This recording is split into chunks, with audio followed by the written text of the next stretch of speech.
to Your Creative Heart by Julia Cameron, and I am starting on page 71 right now, and we're in the section called Words Do It. Okay.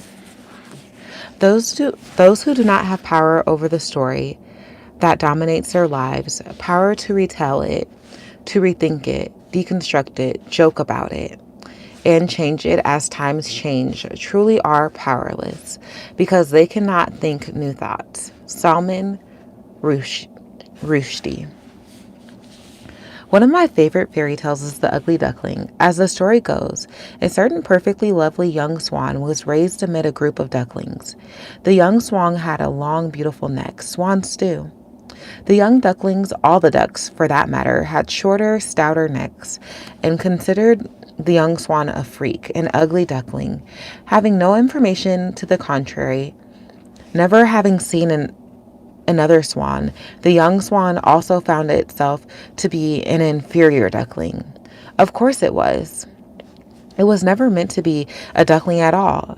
God had intended it as a glorious swan.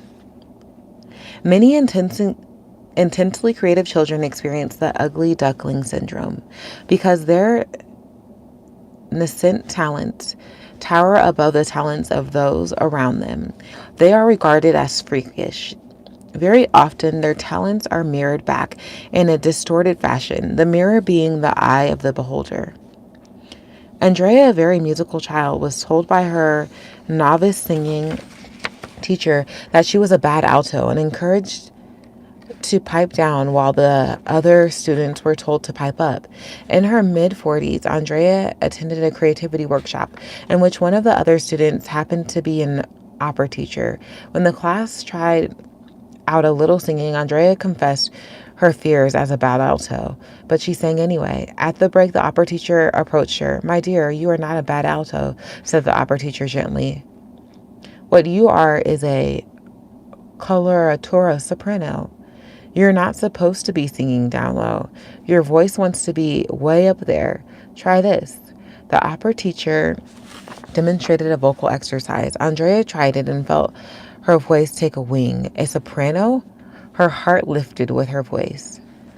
Told that we are not gifted in certain areas, we are all too ready to believe it. Believing it, we repeat the damning words to ourselves and guarantee our own negative results. I can't dance. I can't sing. I have no color sense. We parrot without exploring whether the lack is real or merely a part of our familial conditioning. I love to write a novel, but I'm not a writer. I like art, but I could never paint. I'm just not musical, even though I love music. When I teach the concept of creative ceilings, I often talk about Chicago, a city filled with old buildings that featured wonderful high ornate pressed tin ceilings often obscured by a lower modern styrofoam ceiling.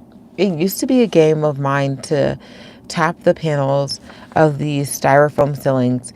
They weren't really solid, and see what glories they had hiding up above.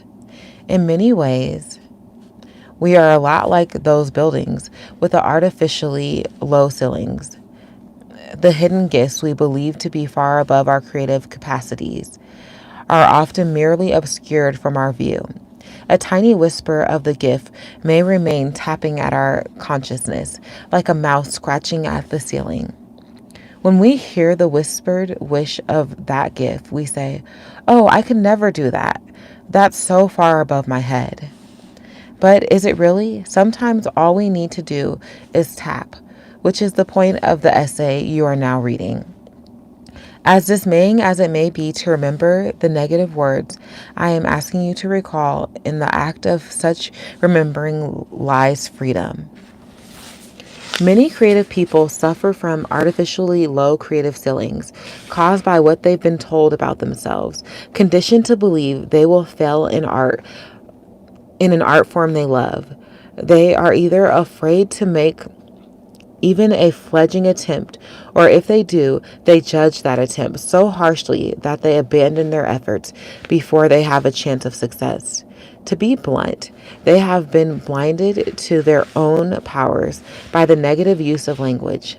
Let me tell you a story to illustrate this point. One of the best singers I know was routinely told by his musician father that he had no ear and couldn't sing for 3 full decades until he tried singing in a creative cluster. This man believed that music was a gift beyond his reach.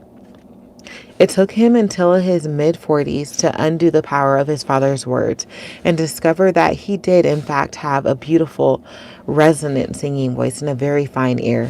Thank you. I actually think I do have a voice, Julia, he told me recently.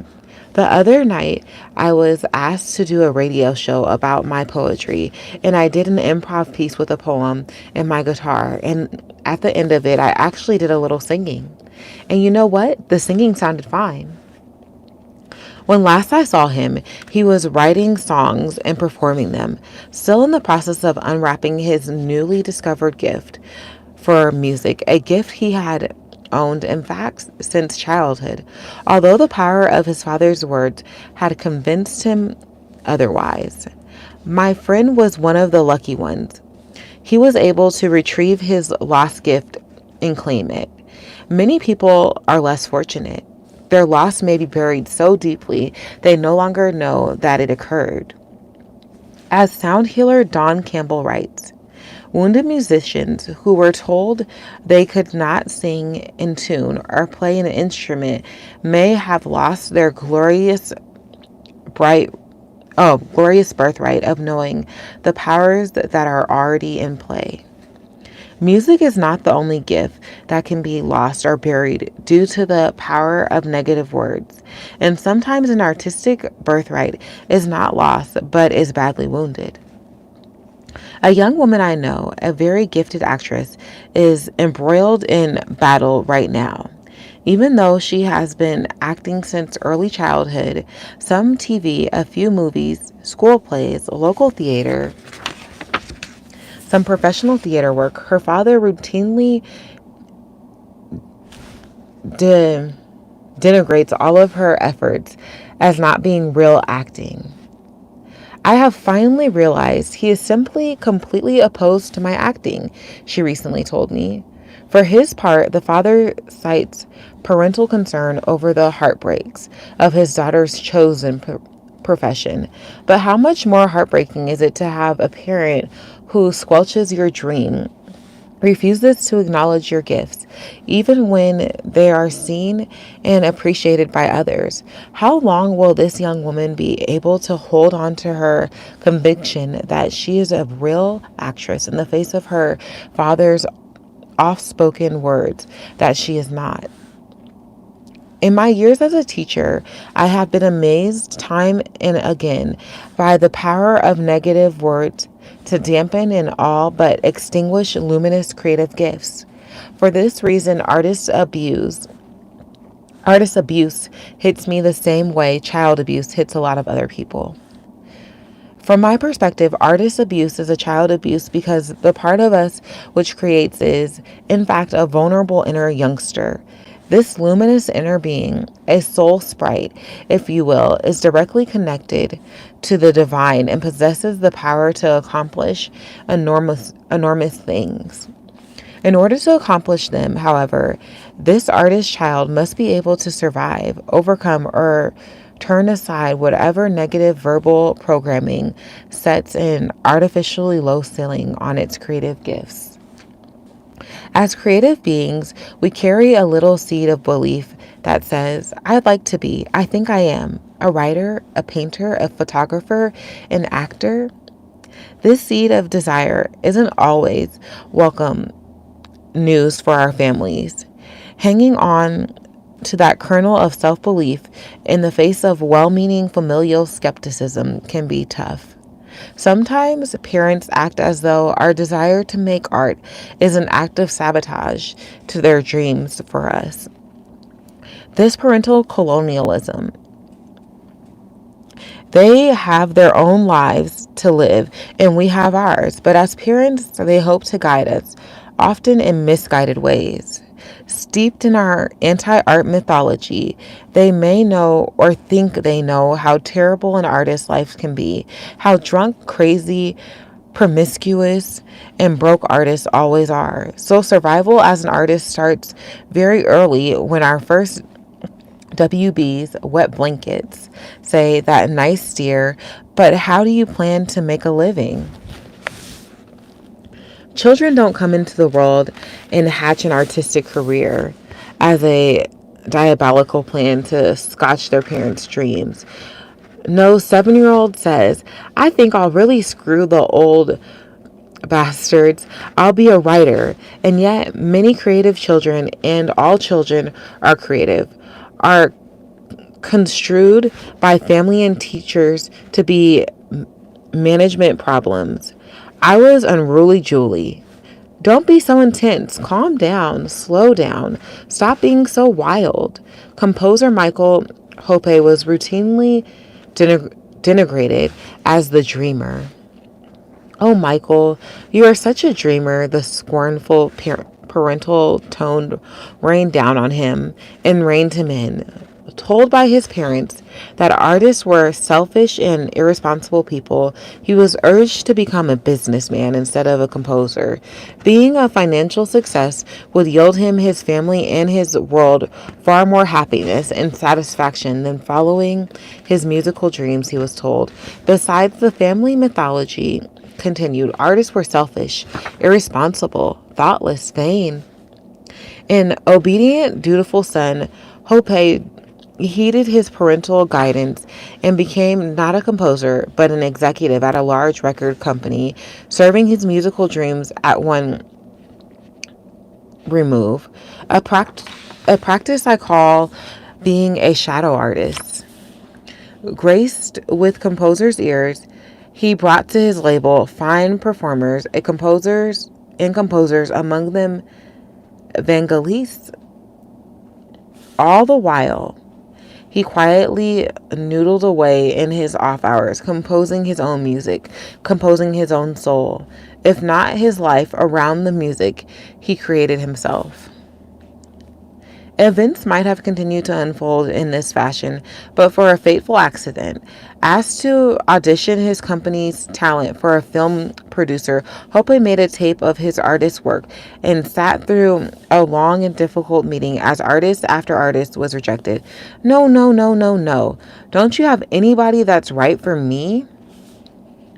Just as the tape was spooling to the end, a snippet of his own music came on. Oh my lord, what an embarrassing accident. Hope lurched to snap off the machine. That's it. That's him. That's our composer. The producer all but shouted. Hope stunned. Composers were the people he represented. Fortunately, the producer was insistent. In that moment, a composer was not so much born as freed.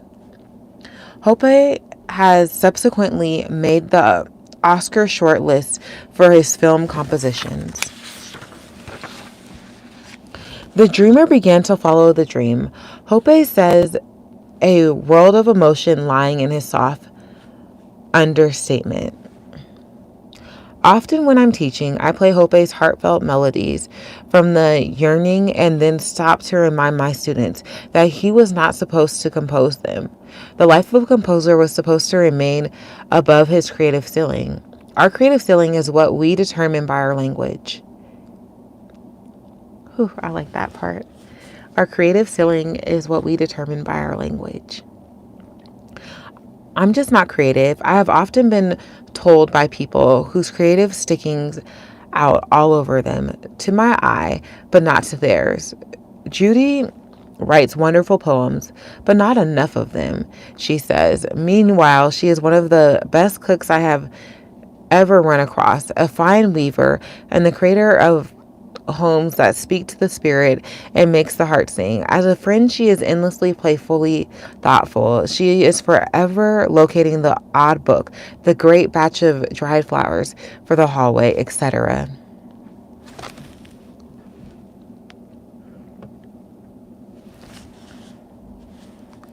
Sorry, a message popped up. I didn't mean to stop. Do I need to tell you Judy bemoans her lack of creativity. Like many people, Judy believes that artists are an elite tribe of which a regular person like me is simply not a member. Like many people, Judy must learn to recognize that creativity is native and natural to all of us. As long as she disqualifies herself in word, she will also do it in deed. Composer Susan Alexander tells the story of listening to a beautiful piece of music and suddenly asking herself what would make her the most happy in all the world. Being a composer, the answer shot back. At the time, Alexander was a working mother in her 40s, as far from the rarefied air she had previously believed composers occupied. On this day, however, she abruptly found herself thinking, why not me? Instead of not me. With that change of phrase, she had a change of heart, and her creative ceiling shot up.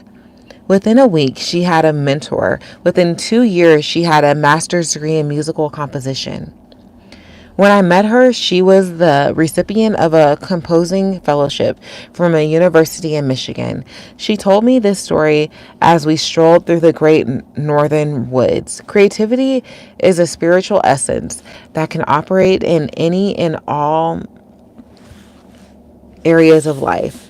The walls can be creative, and so can the kitchen. When we allow ourselves to bring our full attention to any circumstances, we bring to it the possibility of the creative spark. It is one of the ironies of the work that very often the phrases used to shame children actually single out for ridicule the very finest parts of their creative DNA. If Michael Hope had not been a dreamer, could he have written his yearning romances? No, we are luckily the Hope's dreamers survived. Okay, I'm gonna stop right here. It's not the best spot to stop. Let me tell you what page I'm on. I'm at the beginning of page 77, and I'll pick it up at a different time. Mom duties are calling. So bye for now.